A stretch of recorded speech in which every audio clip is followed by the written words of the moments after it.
Hey there folks, welcome back to the Speaker Builder channel. I have another topical video I want to share with folks today. And today's topic is all about speaker box shape. In particular, we're talking about bass speakers in the shape of bass speaker boxes, although this will apply to satellite speakers or to tower speakers. And the question we're asking is, what difference does it make? Whether it's a cube-shaped box or a five-sided box, or is it really worth going to the trouble to avoid a cube-shaped box, which you can purchase. You can get these. I built this one, and this issue came out of a response to a video on bass speakers that I did. I think it's in bass speakers. Someone came back to me and challenged me on the comment that I made that my five-sided boxes were ideal and that cube-shaped boxes were terrible. Worst possible shape. And he challenged me on that and said, hey, you know, it doesn't make any sense to me, he said. And so I probably should spend a little time and explain what the issue is with box shape, and then I can explain why he was challenging me and why that challenge to me was significant enough that I felt I needed to go prove that in fact the box shape did matter. Now, first of all, where I got this whole idea of the shape of the box mattering is from all these other much smarter than me sound engineers and speaker builders who have studied this stuff, and they say that the shape of the box matters because of the issue of standing waves, and we'll talk about that a little bit, but I don't know as much about what the all ins and outs are of it, but I'll try to cover that just briefly. But anyway, the idea is coming from all these other sources, from Speaker Builder magazine back in the 80s, I read those, or the Loudspeaker Design Cookbook, or various other sources. And these other much brighter sound engineers and speaker builders are telling me the shape of the box really does matter. So the issue has to do with standing waves fundamentally, although there are probably some other issues in play. But the issue is that we're building boxes with flat panels. Like the flat panels this MDF material that I use to build boxes out of, and it's got a flat, you end up with flat panels. There are a number of examples of boxes that don't use flat panels, and so this is not something that nobody knows about. These are designed speakers by other manufacturers. For example, Focal is making speaker boxes now. They made a speaker box back in the day that it was called the Egg, and it basically was it was like a gigantic egg. It was about that big, and it had a mid-range driver and a tweeter in it, and it had no flat surfaces in it at all, of course. And it's made of ceramic or a plastic composite material or something. And so the idea was that they were eliminating all those flat panels. Another example I'll give you is I was at the hi-fi shop this past week, and I saw speaker boxes. And these are tower speakers in which the side and back panels had a curve to them. Let me do it this way. So if you're looking down on the box, and this is the front, the sides were curved like this, and they had a very, very narrow back to them. The idea was to eliminate, not only to eliminate the flat panels, the side panels are no longer flat, so they're not parallel, and there's no flat surface. They solve both problems. Those are kind of, in my mind, ideal box shapes. I don't have any way to take plywood and curve it like that and create curved panels, so I have to use flat panels. But anyway, the idea is to eliminate, if you could possibly eliminate flat panels in your speaker box, then you do it that way. Alternatively, if you do have flat panels, the idea is to avoid the parallel walls. So the issue is having to do with standing waves. So when you have two parallel surfaces and you're generating sound, and obviously, what's going on here is that you have a driver, and the driver in the back is open in the back. And the whole point is putting a driver inside a box, you're going to generate waves inside that box. And those waves generated inside the box are going to support the driver and allow for a flat frequency response, ultimately, for the bass, down to, say, 30 cycles or whatever the target is. So you're going to be generating wave energy inside the box. And so the problem is, if you have a flat panel, you'll get direct reflections off that flat panel. Now you magnify that problem if you have another flat panel that's directly opposite, parallel to it. And so that's a problem, because you will have what's known, at certain frequencies, you'll generate what's known as standing waves, in which the waves will reflect off this panel, come on, reflect off the other panel, and the waves will actually line up. Now the reason why that's a problem is that you will have energy inside the box that will act back against the cone, because those wave energies are going to come back and act against the cone and disrupt the speaker's efforts to produce flat frequency response. And that's the whole, that's the holy grail of a speaker system, is flat response throughout this frequency range. And the whole idea of putting a speaker in a box and tuning it, in the case of my vented alignment systems, is to get flat frequency response all the way down to 30 cycles. If you have energies inside the box that are producing peaks and nulls, those peaks and nulls can act against the cone and disrupt its ability to create that flat response. And so you'll have peaks and valleys in the system. And that's the whole point. I don't know if that's completely clear to you all, but the idea is that to avoid, in any case, the parallel walls. What I do with my 5-sided boxes, let me pick my satellite box up, my old one. I built these 25 years ago, and if I'm looking down at the top of the box and you see it's a 5-sided shape. And that's exactly the same type of thing with this box here. This is also a 5-sided shaped box I built about 12 years ago. These I built these are 25 years old, believe it or not, but these satellite boxes, they still work. But 5-sided shape. And the idea is there's no parallel walls here. Well, there is, of course, the top and the bottom are parallel, but that's it. But all the side walls are there's no longer parallel walls here. These sides are not parallel, and these backs are not parallel. There's no parallel wall here. It emulates a round cabinet, is what it does, using flat panels. That's the idea of my 5-sided box. In fact, one of the ideas I had at one point was to take PVC pipe. This is a small proof of concept kind of a thing I did. I just took a piece, it's a linked piece, and tried to glue a piece of MDF onto it. And I needed to prove whether I could actually secure it with just, this is the power grab material. And I was able to prove that I can mount a piece of MDF onto a piece of plastic, and it's still very, very, very strong. But the idea is to make a speaker box. Of course, your speaker will go in the front. This is a small sample. The ones I would build would be much larger. And you put a speaker on here, and you have no you have no flat panels inside that. So that's another example of where we can get away from those parallel walls. Now let me give you another example of a speaker boxes. If you go back to the Sir-Win Vega speakers and that video, or the AR speakers that I rebuilt, that's called Speaker Rebuild. In both of those cases, in those videos, you see these old speaker boxes back in the day that were, I guess some of the guys on YouTube would call them the big boxes, but they're say maybe 15 inches wide, and they might be 10 inches deep, and they'll be 24 inches tall. And the idea is that first of all, of course, that panel the rectangular shaped panel holds a mid driver, a bass driver, and then a mid-range driver and a tweeter, and it had to have a rectangular shape in order to hold those drivers, right? And then it's however deep. But there's another issue, and that is that bass driver is put into that box. The mid-range is isolated from the back waves from the mid-range are isolated in the box. So the box is only handling and dealing with low frequencies waves. And those engineers developed what they called the golden ratio. And the idea of the golden ratio was, if you can avoid parallel walls in your box, obviously these boxes have 3 sets of parallel walls, side to side, top to bottom, front to back. If you can't avoid them, then disperse the problem amongst different aspects of the frequency spectrum. And you do that by varying the distances between the sets of parallel walls. You've got 3 sets of parallel walls in a square box.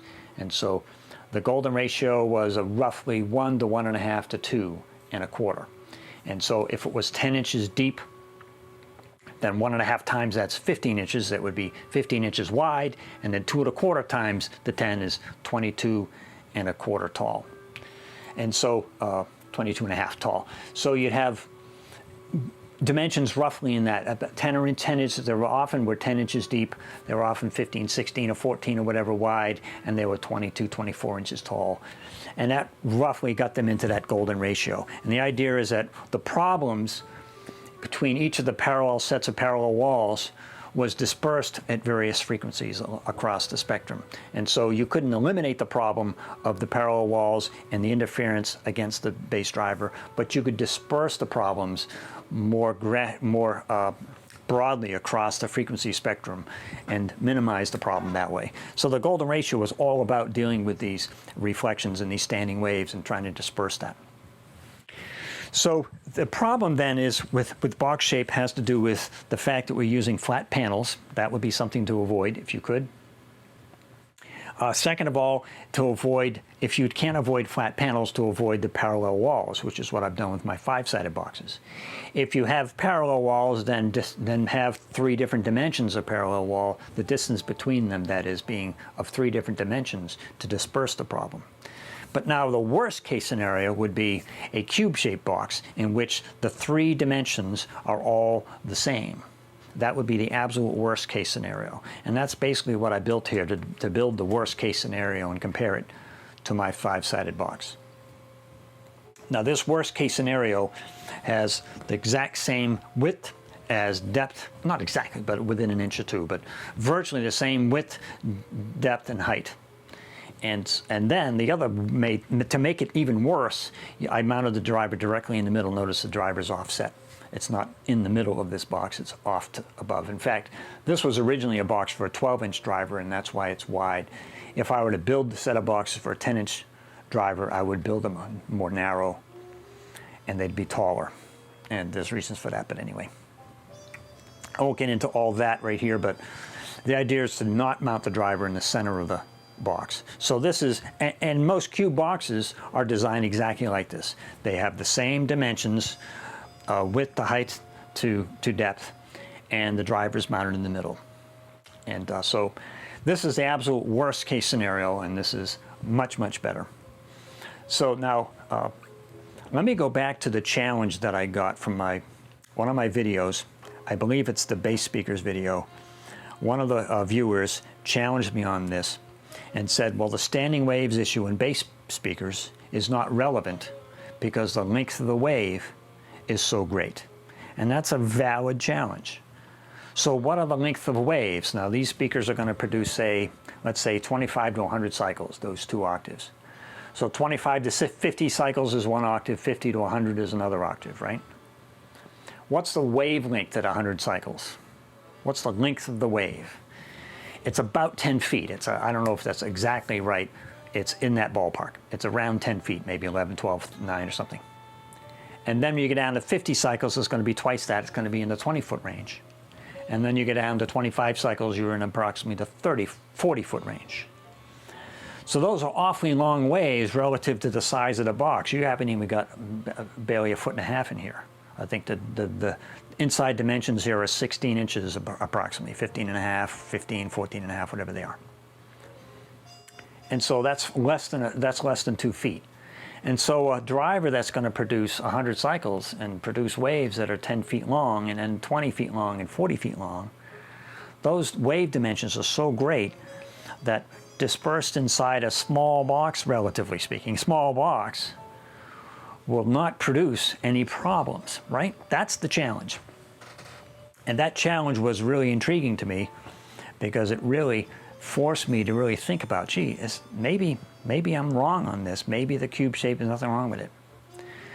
Well, the only way to really test this out is to build a cube box and to compare it. I happen to have a pair of 10-inch drivers. I have 2 of these, and I have 2 bass drivers. These are exactly the same. I happen to have 2 sets of speaker cable I intend to use for that project. And this is the high-quality cable. If you go to the speaker wire video, I talk about this Mogami 3082 Mogami wire, high-quality wire, and I double it up. And I talk all about that in the speaker wire, how I double it up. So if you can't see this, or you can't make sense of this, go to the speaker wire project, and I talk about this. Also, active speakers upgrade. I use another set of these in my speaker. It's just off camera here, but the active speakers upgrade. I do this same thing. I talk all about this. But anyway, high quality stuff and lots of oxygen-free copper wire, and that's the whole point. So I had 2 sets of those. I had a couple of vents that I matched that I could use. This box is already set up, and I moved the vent to the front. So I could do a comparison, an A/B comparison of a cube box against a 5-sided box. Now for my building, I could build a round box, but I don't have the material and the ability to do that, but I can build a 5-sided box. So this to me is an ideal shape. Again, I might build a taller one if I'm going to do a 10-inch, but this is pretty close to ideal. I could then take my ideal base box, use it as a single mono sub in my top of the mountain system, and then listen to that for a while, and then take that out and build a cube box deliberately to test out. So let me go through again and tell you what the differences are here. It's only the shape of the box. So the drivers is a match set, or not exactly match, but they're the same driver, same speaker wire, same vent, same length of the vent, same internal dimensions. They're both 2 cubic feet. I'm using the same amplifier. I set one in the room and listen to it. I take it out. I put this one in the room. The driver's a little lower, a little closer to the floor, so I put it on a couple of books to rise this up. So it's about, when this is sitting on the floor, that driver is up about the same height as this one. In the same position in the room. Everything's exactly the same. This is an active 3-way speaker system. I'm taking the 2 channels for the bass, the lines to feed the amplifier, and I'm connecting them together into one of the channels of my bass amp, and then out to either of the speakers, this one, and then I take this away and I bring this one and I set it down and I listen. So I had to go back and forth and listen to these a couple times. Oh, one more thing about this that I matched. Each of these boxes is insulated. One of the issues with a flat panel, and this is having to do with base box design, and I'm just a side point, but when you have a flat surface, it's very reflective, and so you want to put absorbent material. Everybody tells you that. Put absorbent material of some kind on here, whether it's Dacron or something like that. Sometimes the alignment calls for a bunch of fiberfill, 50% fiberfill. That would eliminate the need to put something maybe on the wall. But I have this carpet padding I buy it in rolls. It goes on, of course, you put down on the hard floor and then you put the carpet over it. So it's a spongy, but it's very dense. So I buy this stuff and I glue it on there with silicone or with whatever material. I've used Power Grab or whatever, but you put a couple dabs on there and you glue it on there. I talk about that in other projects, but I use this stuff a lot. So this box has this exact material inside on all the sides, and I think the top and the bottom as well. Not on the front, but on all the 4 sides and the top and the bottom. So I did the exact same thing here. This is 3/4 MDF, just like this. This has the material in it. I didn't put any braces in this box. I'm not running it so hard that I'm hearing any vibrations off the box itself. I don't hear the panels vibrating. The top panel for this box is about the same size as the top panel of this one, and you could, when you build boxes, you can put braces inside to keep the vibrations from happening, and that's a good idea. But I didn't do that with this one. I didn't do it with this one. So if there's any problem with one, it'd be the same with the other. So virtually, I've made an identical bass speaker between these two. They're identical in every respect, and except for this one's a cube shape and this one's a 5-sided shape. So then I went back and forth and I listened, and I did also take the RTA, the real-time analyzer, out and tried to see if I could measure a difference, and I could not. So it's subtle. The difference here is subtle. I think I wanted to kind of cover what's most important, what's least important. I did hear a difference, but it is not gigantic a difference. But there is a difference. Fundamentally, the cube box has a boominess to it. That's very unpleasant, because it doesn't have an authentic sound to it, whereas no boominess from the 5-sided box at all. Now, it's a subtle thing. It's not a dramatic thing. It took me quite a few different recordings. You have to listen to a whole lot of different stuff and really listen, and then and then I have to stop, and I take this one out, and I bring this one in, I put it on the books, put it in the exact same place, plug it in, turn the amp back on, listen to the exact same passage again. And I had to do that over and over with all kind of different music samples of different songs and different artists and different recordings, different years, a bunch of different stuff that has good bass in it.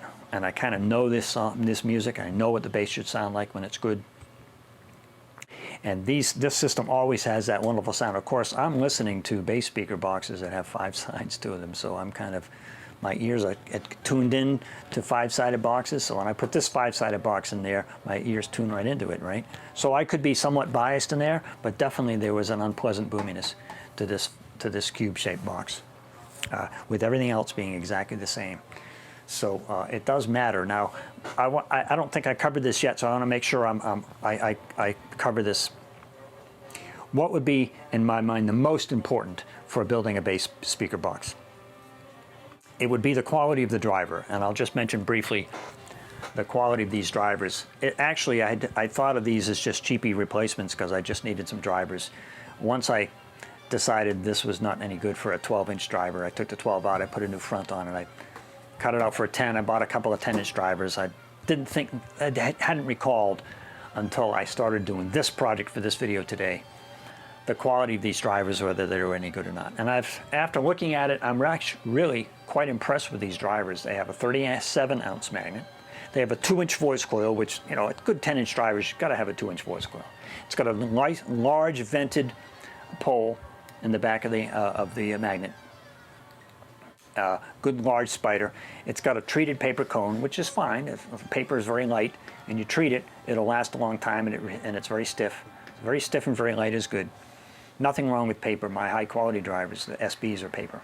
So paper's not a problem, it's just they do it well. Rubber surround, it's just got all the right stuff. And so these drivers are actually, and they're listed at $100, I think, over $100 for these. So they're really good drivers. I was going to toss these out and maybe sell them or something and get some SBs. And after doing this project, I'm really pleased with the quality of the drivers. I'll keep those. But anyway, so the quality of the driver is the first and most important, I think, aspect of any bass system. Second most important is the alignment. And I'm a big fan of large vented alignments. So I've done small vented alignments. These were had 12-inch drivers in them. That's small vented. For a 12-inch driver and a 2 cubic foot box, that's small vented. And they just didn't make it at all to my ears. So now with a 10-inch in here, it's large vented, right? So large vented alignment is key. But whatever the alignment is, if you like a transmission line or you want to do band pass or the passive radiator, there are different alignments I have not played with and I don't know, I'm not familiar with. But I love the large vented alignment. Why would I look at anything else? I'm so thrilled with large vented alignments. So that would be number 2, is the alignment, the quality of the alignment, and how well it's aligned. These vented alignments require the proper size vent and the proper length of the vent, and these being flared. And I have to show you when I rebuild these again, I'm going to put I have these 2. I'm going to buy 2 more of these flares and put them in the back. I don't have those yet, but. So the alignment is the second most important thing. The third most important thing is the quality of the amplifier. You really need to have a really high quality amplifier if you're going to drive bass. Bass requires a lot of power. A good amplifier with a good toroidal power transformer and large coupling capacitors in the power supply on either channel. And you know, get a good quality amp that you spend $500. What I'm running these for this test is a $600 Rotel amp. That's got plenty of power, 130 watts a channel. So you kill these drivers with it, but because it has so much power, it'll drive these very, very easily and very cleanly, without any risk of driving an amp and anywhere close to clipping. So a good high quality, high powered bass amplifier would be number 3 for a good quality bass. Number 4 would be the speaker wire. I mentioned already about the speaker wire. This is basically you just want a lot of strands. 12 gauge would be ideal. Multi-strand, high oxygen-free copper, high quality oxygen-free copper wire is essential. And I'm using this Mogami, as I mentioned. And then so 5th on this list then is the shape of the box. It's not at the top or in the middle of this list. It's at the bottom of the list in my mind. but it is now one of the 5 important characteristics of a good bass speaker system. And if you miss that one, you'll have, you know, that boominess here. If, on the other hand, you mess up one of these others, you have a poor quality driver, or you have a small sealed alignment, or maybe a low quality amp, or more than one of those is minimized in quality, then you might have a cube box, and it might sound fine to you, and you might try compare it to a different shaped box, and you might not hear the difference. So really, again, in order to hear this difference, you have to maximize everything else, I think. Then you'll really hear this difference, and that's why I can hear the difference. Because, and in a lot of ways, this sounds quite good, and probably to most people's ears it would sound quite good. Well, it's a high quality bass driver running through a high quality amp, good quality speaker wire, and it's a large vented alignment. That's number 2 on my list. Large vented alignment, it's always going to sound really good. So, but I was able to, in any case, prove to myself that the cube-shaped box doesn't make it. It just doesn't make it. Now that I spent all this money, I didn't spend that much money on this to throw this together, and I didn't finish it, obviously. I'm just going to take it back to the saw and cut it apart again. But I did want to prove that, so that's the deal with cube-shaped boxes. The sad story is, or if you go buy a box at whether Parts Express or whatever, they're all cube-shaped, and if they have a pre-cut hole, it's cut directly in the center. At the very least, if you have a cube-shaped box, don't put the driver in the middle. Some of them come with an unfinished or uncut front panel, and you can put the driver anywhere you want. There's some other things you can do if you get a cube-shaped box. Some of the ones at Parts Express have all these support ribbing inside that can break up some of those standing waves. I didn't do any such in this box. But you can put internal supports that produce angles. In the case of the Sherwin Vega speakers, those are the 1 by 1.5 by 2 big boxes, and I'm using them as bass boxes. And what I did is I put 2 panels on the back of that box. When this video is done, and it's not done yet, you can go look at the tower speakers video. It's going to probably be called hybrid tower speakers, because that's really what it is. It's a hybrid tower speaker